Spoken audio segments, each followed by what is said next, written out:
Right? So that You should say so. Hey, somebody car on I'm gonna drop it. Okay. It's supposed to be $50 to drop it. I'm not gonna pay. I'm not gonna pay $50. Okay. I'm gonna drop it. Thank you.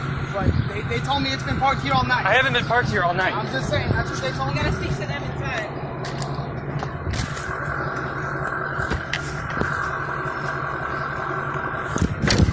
See, they're towing my car. I was sitting here, like, on my laptop. Let's see.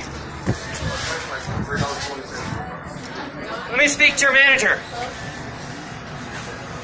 Hello? Manager? You guys didn't tell me that you're towing my car. Hello? What is wrong with you? Do you guys ask before you tow a car? Does anybody here have a red car parked in this area? Does that even come up to mind instead of just fucking calling a tow truck? Hey, I got kids right here, bud.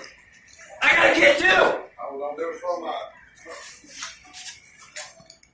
You guys can just clean up this mess.